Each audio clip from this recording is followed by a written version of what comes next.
Hablar de amor en las organizaciones no es una moda blanda ni una utopía romántica. Es cada vez más un asunto de eficiencia, salud y estrategia. Lo dicen los datos. Según Gallup, solo el 23% de los empleados en el mundo está realmente comprometido con su trabajo. Y esa falta de conexión le cuesta a las empresas casi 9 billones de dólares anuales en productividad perdida. La OMS y la OIT recuerdan que el trabajo puede proteger o deteriorar la salud mental y que las compañías con culturas de apoyo obtienen hasta un 56% menos de absentismo y un 50% menos de rotación voluntaria. En ese cruce entre ciencia, gestión y humanidad se mueve El amor, el miedo y la cultura organizacional, el nuevo libro de Juan Martínez, un directivo con el que hoy vamos a conversar, que lleva ya 2 décadas en el corazón del sector tecnológico. Es reconocido como una de las voces más influyentes de recursos humanos en España y además es un profesional que lleva años defendiendo un mensaje incómodo pero necesario. La humanización no es un eslogan, es una disciplina. Como hemos dicho, hoy hablamos de emociones que rara vez tienen hueco en los comités de dirección, el amor o el miedo, dos fuerzas invisibles que, según Juan Martínez, determinan la cultura de nuestras organizaciones mucho más que cualquier KPI.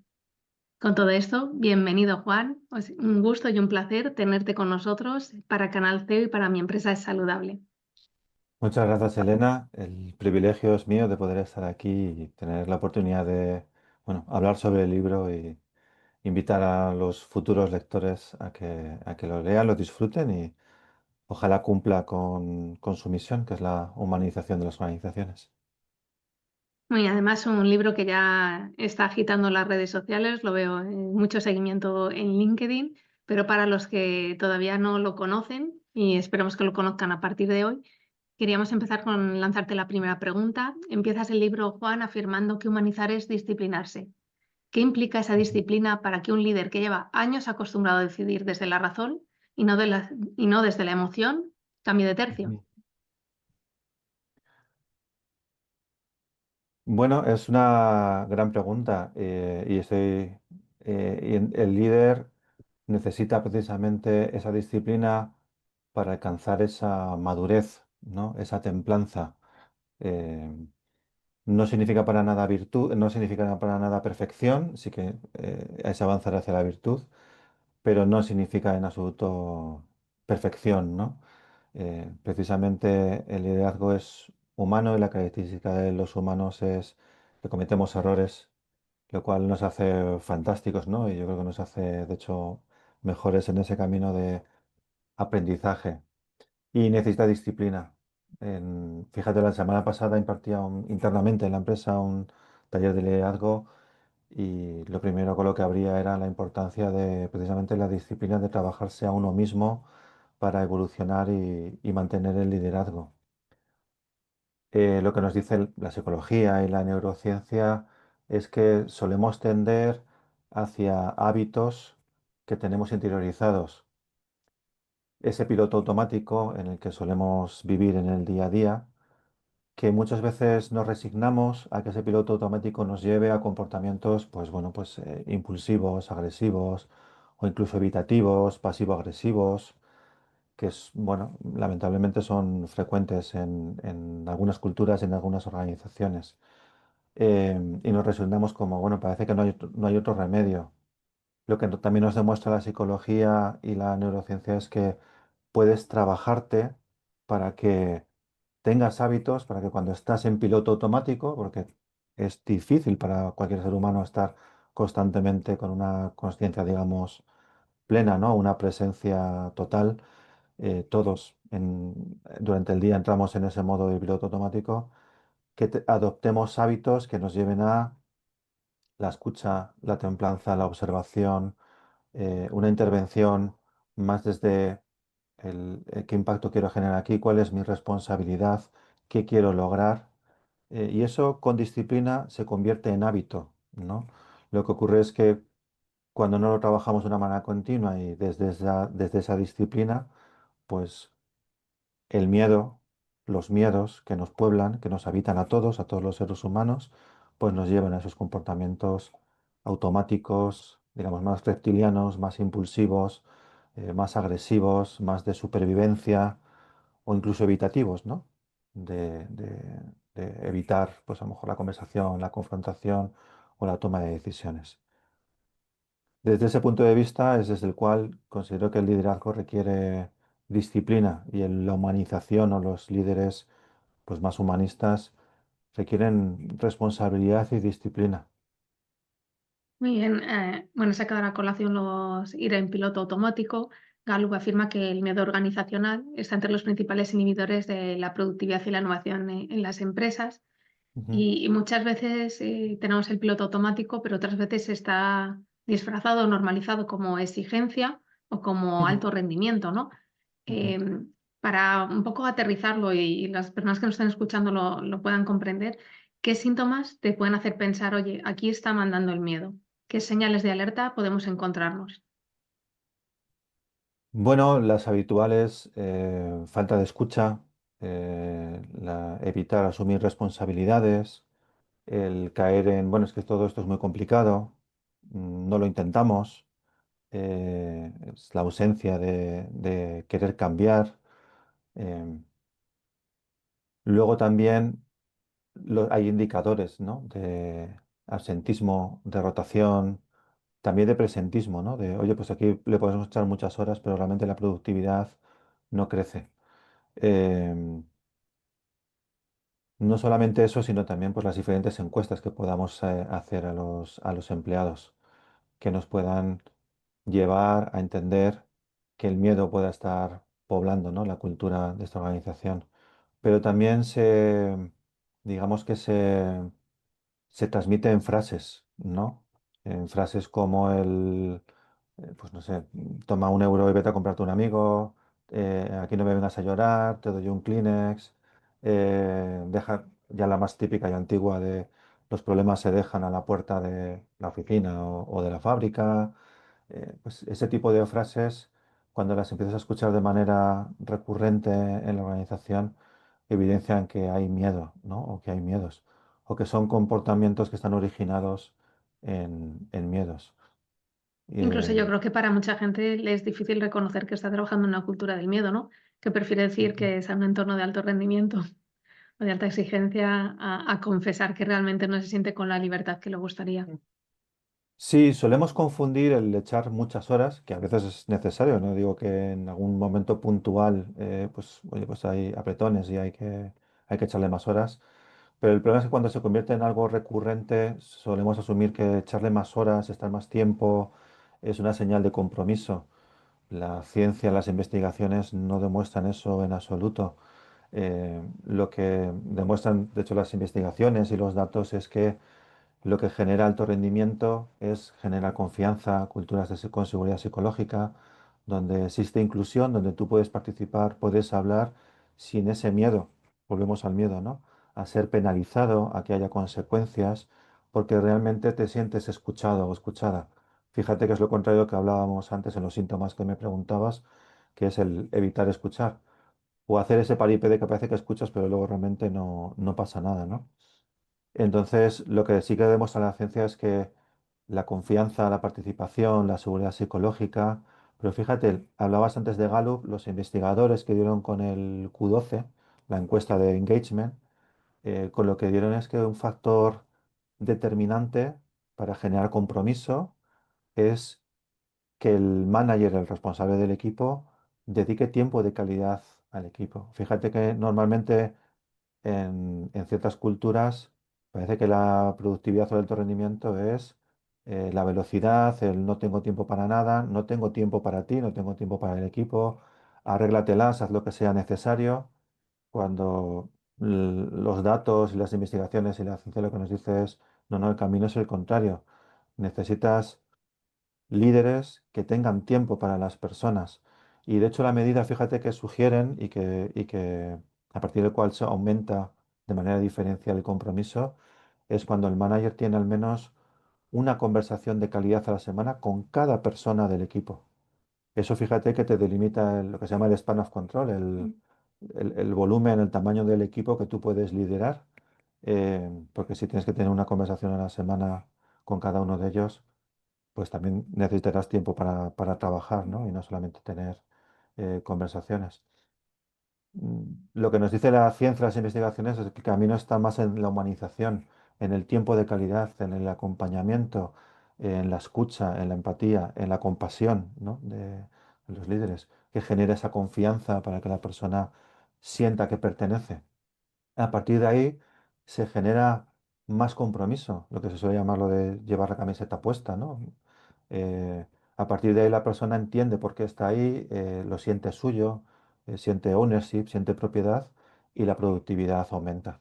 Entonces, la humanización desde el punto de vista es una inversión clara que tiene un retorno definitivo. Hablabas antes de retorno en Ujú. datos de rotación o de asentismo o de productividad. Oh, pero me ha resultado curioso porque, claro, tú hablas como de un liderazgo slow, ¿no? Esta tendencia, ¿no? Ujú, Pero claro, muchas veces lo que escuchamos es, puedes equivocarte, pero equivócate rápido, ¿no? Y en cambio, por ujú, ejemplo, cuando estábamos preparando la entrevista, veíamos que había una investigación de Amy Edmondson de Harvard que demuestra que los equipos con mayor ujú, seguridad psicológica cometen más errores, ujú, pero que aprenden más y rinden mejor. Claro, si te ujú, dicen todo el rato, equivócate, pero hazlo rápido para que no para que lo puedas subsanar y aprender de ello. Y justo es lo contrario. O sea, como tenemos los líderes o los managers, tienen que gestionar salir de la zona de confort ujú. que pueda permitir la vulnerabilidad, la honestidad en las organizaciones, pero claro que cuando vamos a encontrar ese tiempo para poder equivocarnos, pues con el ritmo que necesitamos y no rápidamente. Ujú. Sí, yo creo que has dicho la palabra ritmo, que la conectamos nuevamente con velocidad y posiblemente volvemos al miedo, ¿no? Posiblemente el miedo o el temor a no llegar, a no ser productivos, a no conseguir esos objetivos, es lo que nos lleva a pensar que la velocidad es lo que nos va a permitir lograrlo. Y los datos vuelven a decir lo contrario, ¿no? No es una cuestión de velocidad, es una cuestión de compromiso, también de medios, de talento y de que el equipo esté cohesionado y que entienda para qué está, ¿no? Y que ese liderazgo lo engrane y lo potencie. Fíjate, hay una investigación bueno, un informe a partir de una investigación de McKinsey que justamente tomaba el estudio de Amy Edmondson y y lo que ellos analizaban era la correlación entre el liderazgo que apoya, el liderazgo que facilita, el liderazgo que acompaña, que está para los equipos, pues el liderazgo más humanista, que es el que genera el clima adecuado, esa seguridad psicológica cuando cuando esa primera causa lo juntas con un escenario de excelencia, con altos estándares, con retos que llevan a las personas de los equipos a superarse, es el mix perfecto. Pero el reto la productividad es la consecuencia. La causa es la seguridad psicológica, la causa es la cohesión del equipo, el ambiente, ese tiempo de calidad, ese tiempo para dedicarnos unos a otros. Eh, la causa no es la velocidad, ¿no? Entonces, fíjate que, bueno, podemos traer ese proverbio africano que se comparte mucho, ¿no? De si quieres si quieres llegar rápido, ve corriendo. Si quieres llegar lejos, ve acompañado, ¿no? Creo recordar que básicamente era así. Bueno, yo creo que Em, también mucho de lo que has ido mencionando ahora podría ser el antónimo, ¿no? El hablar de amor, porque yo creo que la Ujú, mayoría de las ocasiones tenemos una visión limitada de lo que es y lo que no es amor.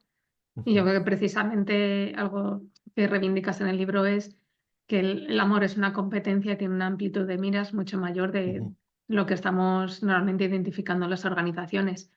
ujú, ¿Cuál sería, si nos ponemos en el rol de un directivo de un CEO, en este caso, ujú, qué significa amar sin confundirlo con complacencia? ujú. Totalmente de acuerdo. Fíjate, recientemente un directivo me preguntaba sobre por qué no están funcionando el liderazgo, las culturas, por qué no se llega a esos planes estratégicos, etcétera. Y yo le respondí muy crudamente, hemos perdido o estamos perdiendo la capacidad para amar, ¿no? Y luego se lo expliqué y la verdad es que estuvimos bastante de acuerdo. Fíjate, el amor en las organizaciones se traduce en lo que acabo de comentar anteriormente. Se traduce primero en ese tiempo que dedico a las personas del equipo para tener conversaciones, para escuchar, para comprender el contexto, para que ellos puedan participar, para que puedan influir en la vida de la empresa, en la toma de decisiones, aunque luego la decisión, pues a lo mejor la pueda tomar yo porque tengo la responsabilidad. Eh, Tiene que ver con que nos sintamos partícipes, pero tiene que ver también con esa confianza que transmito en lo que ya desde hace décadas llamamos delegación. En delego tareas, confío en que tú puedes hacerlas, em, tienes los medios o escucho qué medios necesitas para poder dártelos, en la medida, evidentemente, de lo posible. La persona tiene autonomía y tiene un cierto grado de control. La psicología positiva, a través de la indefensión aprendida, demuestra que cuando tú a las personas les das este entorno donde tienen autonomía, donde tienen control para tomar decisiones, donde pueden influir, lo que se da no es la indefensión aprendida o incluso la depresión, no se da la indiferencia o la falta de compromiso, sino que se da justamente lo contrario, ¿no? Se da la pertenencia, se da el compromiso y se da la productividad. Eso es el amor en las organizaciones, eso es el amor en el trabajo, el estoy para ti, o sea, no solamente estoy para mí, estoy para el número, estoy para mis objetivos, que evidentemente eso es básico y habrá que lograrlo, ¿no? Es ese objetivo no solamente es mío, ese objetivo es nuestro y cómo conversamos para que el objetivo sea común. Eso lo que requiere es un estilo de liderazgo de personas que se han trabajado, que es lo que hablábamos desde el principio, para poder mirar a las personas de su equipo, realmente mirarlas y realmente verlas, realmente reconocerlas. Cuando vivimos desde el miedo que me preguntabas anteriormente, realmente yo no estoy viendo a la otra persona, yo lo que estoy viendo es mi temor de no conseguir el objetivo, del fracaso, de los errores, y estoy viendo a la otra persona como un recurso, como un medio, no como un individuo con el cual estoy trabajando, ¿no? Entonces, desde ahí donde se dan otro tipo de culturas que ven a las personas como recursos. Cuando cambiamos la mirada, cuando entiendo que el otro es una persona y que no es, no son ellos de una manera que me separo de los demás, sino que somos nosotros los que trabajamos conjuntamente, que trabajamos en equipo, que yo formo parte de ese nosotros, de ese equipo desde el momento en el que yo soy capaz de ver realmente y reconocer a otra persona, es cuando se da el amor en el trabajo, ¿no? Que no tiene nada de romántico y que no tiene nada de fantasía, ¿no? Es tan tangible como ese tengo tiempo para ti, la puerta está abierta, pero también salgo de vez en cuando y voy y te pregunto, en el que te conozco, sé quién eres, no sé cuáles son tus fortalezas, qué te mueve, cuáles son tus motivaciones, y no las utilizo para manipularte, sino que las utilizo o utilizo ese conocimiento para potenciarte, ¿no? Publiqué recientemente, por ejemplo, un artículo sobre job crafting, que precisamente de lo que habla es cómo el conocer a las personas del equipo te puede ayudar a potenciarles aún más, que encuentren más realización y que encuentren eh, más productividad. Fíjate cómo nuevamente volvemos a la orientación hacia las personas es una inversión en tiempo, además de en otros medios, que va a dar un retorno en productividad, pero que también va a dar un retorno en satisfacción de las personas e incluso en realización, ¿no? En sentirse mejores a través del trabajo. Claro, el problema yo veo que aquí el talón de Aquiles o lo que nos hace prever que esto es un largo camino es que también requiere una madurez emocional. Y precisamente yo creo que es la Ujú, asignatura pendiente, ya no solo en la escuela, pues, las diferentes escuelas de management, ¿no? Business School, ujú, en las empresas ahora es una corriente incipiente y claro, a partir de ahí, ujú. claro, requiere mucho, como bien has dicho, autoconocimiento, pero requiere madurez y requiere de entrenamiento y no sé si ahora mismo es sencillo en una organización entrenar el amor. Ujú. Bueno, yo lo trabajo en los programas de liderazgo y es algo que se entiende bastante bien. Normalmente lo que sugiero es empezar por trabajar el miedo. Empezar por ahí para tocarlo, para familiarizarnos con el miedo y entender cómo nos afecta. Todos tenemos miedos, es algo humano. De hecho, es algo positivo porque nos ayuda a preservarnos, ¿no? Nos ayuda a ser cautelosos cuando es necesario. El problema es cuando vivimos desde ahí, ¿no? Cuando a la mínima cualquier decisión, las interacciones con los demás, nuestros comportamientos están condicionados por ese miedo, que no solamente brotan o se refuerzan por el entorno, porque lo que escuchamos, las decisiones que se toman, las políticas, etcétera, pueden reforzarlo, también al final no dejan de conectar con los miedos que tenemos internamente, ¿no? Cada uno de nosotros. Es algo que explico en el libro. Entonces, yo habitualmente pregunto, oye, ¿habéis en otros cursos de liderazgo, habéis trabajado el miedo? Y normalmente los alumnos me dicen que no. Y el miedo es algo que se puede trabajar, es algo a lo que te puedes acercar y que es importante conocer y entender cómo te está sesgando, cómo te está limitando en tus conductas y en tus decisiones. Cuando tú comprendes eso y te dan herramientas que no son tan complicadas, puedes empezar a gestionar tus miedos. Entonces, en vez de que el miedo tome el control sobre ti desde esa, digamos, invisibilidad, desde ese silencio, porque realmente no eres consciente de que está ahí y que te está condicionando, es cuando empiezas a ser consciente y puedes empezar a gestionar tú, a tomar decisiones más ponderadas, ¿no? Desde el, bueno, estoy sintiendo un impulso de, pero realmente esto es lo que quiero, esto es lo que es necesario, o quiero decidir desde otro lugar, ¿no? Con otra mirada. Normalmente lo que cambia el actuar o el tomar decisiones desde el amor, desde el miedo, no suele ser tanto el qué, sino el cómo lo haces, ¿no? El cómo lo ejecutas, el cómo interactúas, qué mensajes transmites y las consecuencias que persigues, ¿no?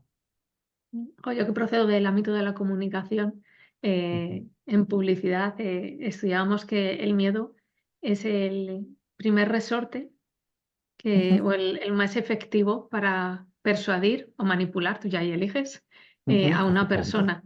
Ajá. Hay una escala de cuáles son los enfoques más persuasivos y el Ujú, miedo era el top número uno. De modo que sí, desde diferentes ujú. ámbitos de psicología, publicidad, antropología, etcétera, el miedo es cierto que puede llegar a dominarte y puede realmente hacerte actuar en contra de tu voluntad.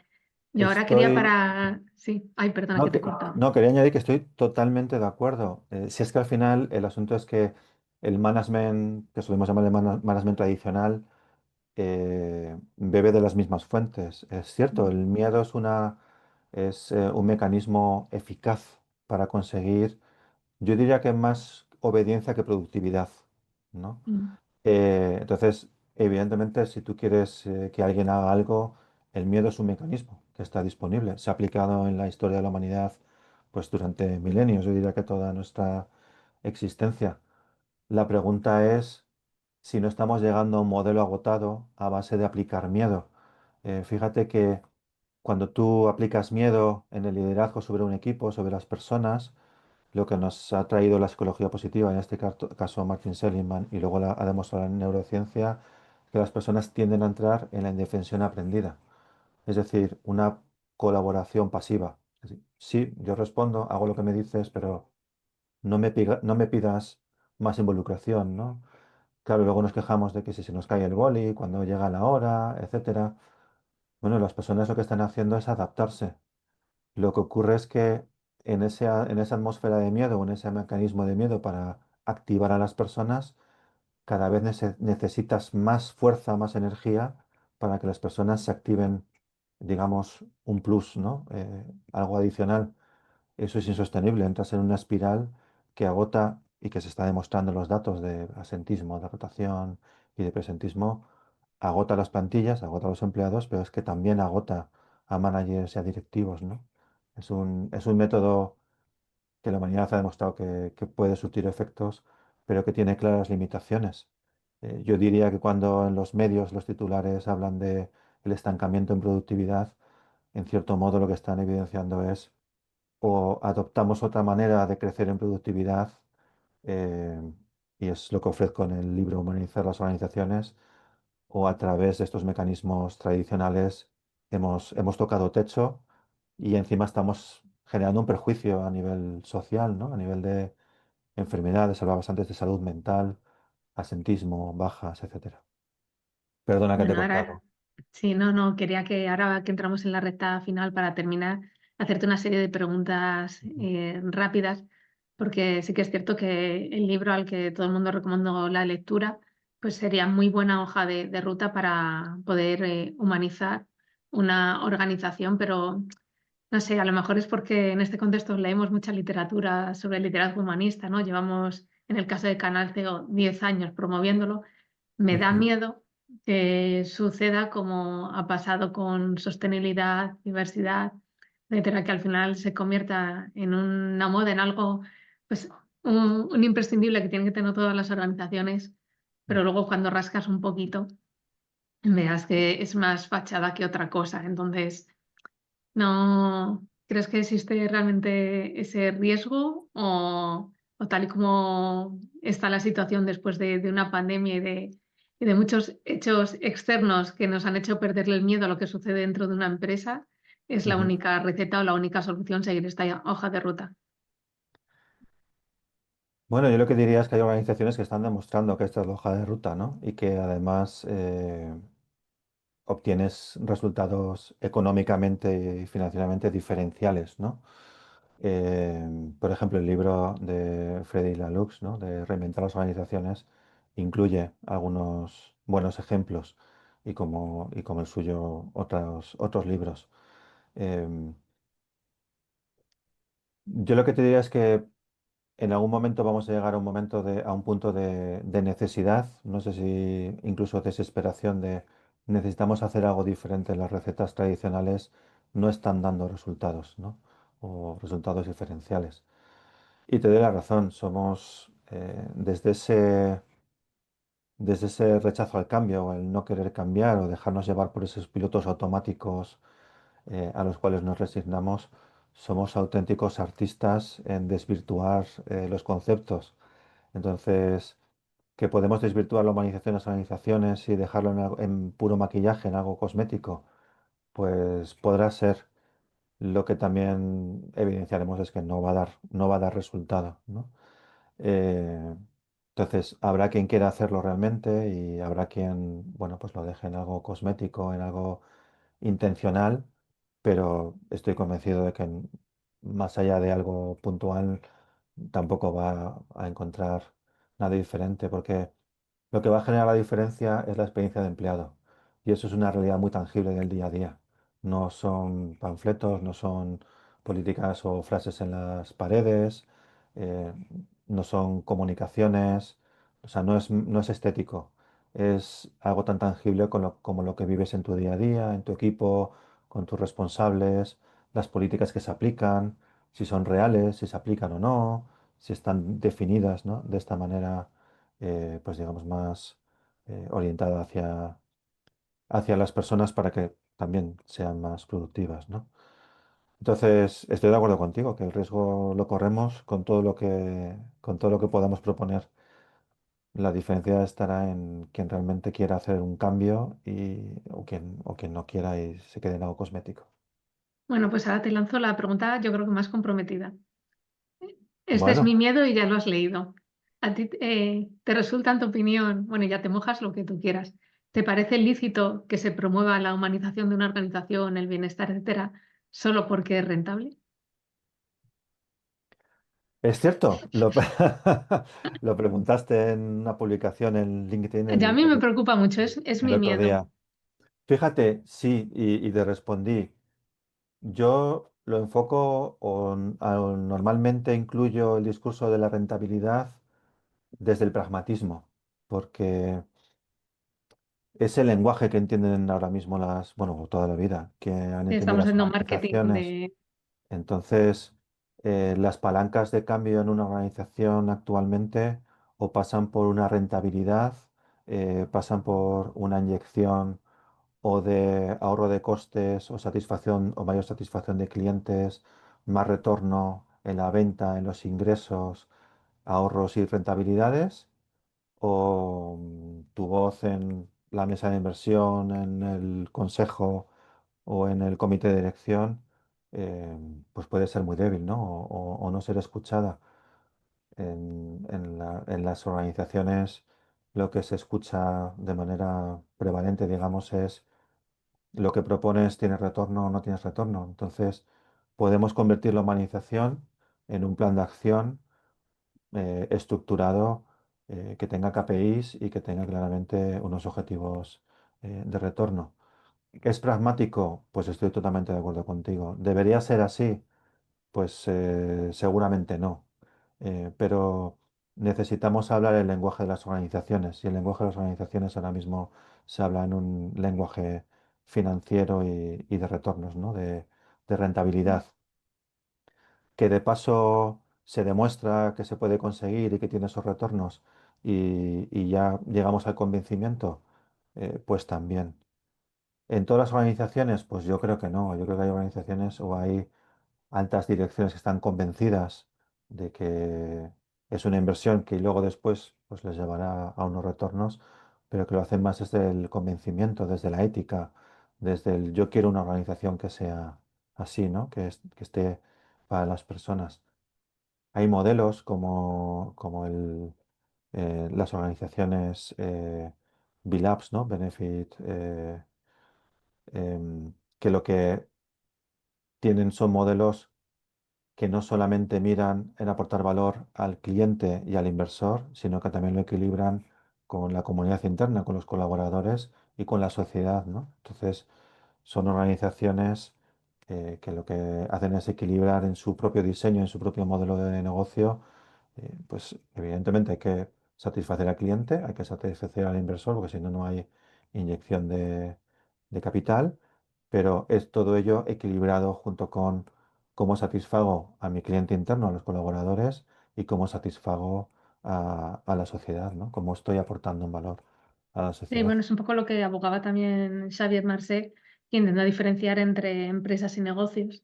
De hecho, él iba más allá, Ujú, incluso quería promover excepciones fiscales o un tratamiento especial para aquellas ujú, empresas son las que realmente son humanistas y ponen a la persona en el centro, y los ujú, negocios que son la parte en la que solo se fija en rentabilidad, objetivo KPI. ujú. Pero bueno, a mí es, Estaría bien. a mí me inquieta, pero bueno, ya sí que para terminar, las dos últimas preguntas, esas son sencillas. ¿Qué consejo le darías a un líder, a un responsable de personas que quiere empezar a transformar la cultura hacia una Ujú. cultura humanista? Y luego la última, no sé si la hacéis a la vez o de una en una, ¿cuál sería el primer gesto de amor que un líder puede hacer mañana por su organización? Así que sí. O sea, un consejo y un primer gesto. Ujú. Bueno, el consejo es que antes de transformar la cultura de su organización, se transforme a sí mismo o a sí misma, ¿no? Se transforme él o ella. Y tiene que ver cómo arrancábamos la entrevista, ¿no? Cómo hacia ese autoconocimiento, visitar esos miedos, cómo me está sesgando, cómo me está condicionando y evolucionar en esa autogestión.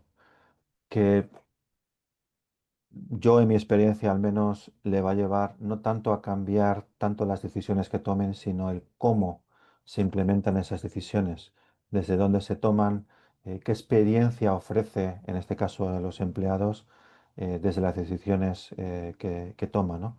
Y poner más cuidado en la responsabilidad que tenemos como líderes, en la responsabilidad hacia las personas y en cómo viven esas decisiones.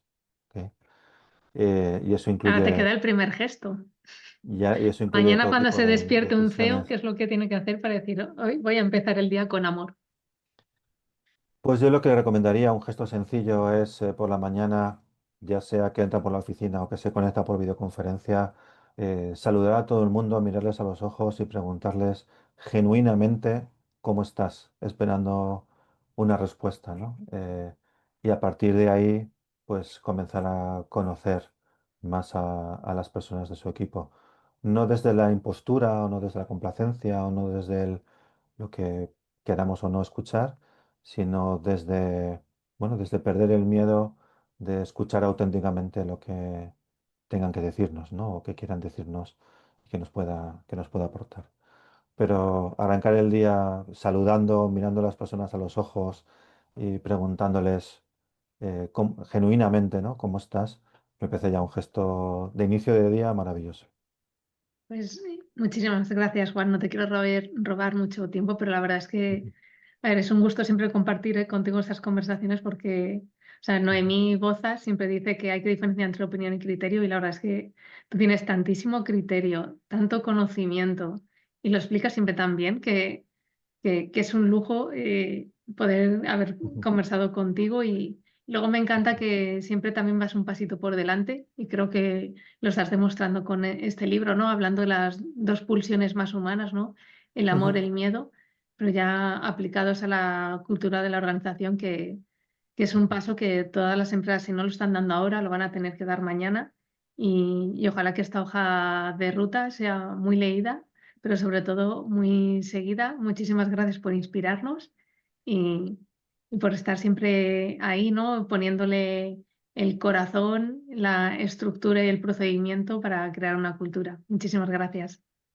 Gracias a ti, Elena. Quiero hacer una especial mención a tu contribución en el libro Humanizar las organizaciones, porque tu mirada abre el primer capítulo, que es el amor. Y te quiero agradecer esa introducción, esa mirada para introducir, pues, digamos, este pilar, ¿no? de la humanización de las organizaciones. Y gracias a Canal CEO por esta labor de más de 10 años que estáis haciendo para impulsar esta humanización. Y gracias por la oportunidad para compartir en esta entrevista. Mira que yo me había escapado de mencionarlo. Al final, menos mal que esta conversación solo se va a escuchar y no se ve que ahora mismo estoy muy roja. Así que muchísimas gracias y seguimos hablando, Juan. Un Gracias abrazo. a vosotros. Un abrazo.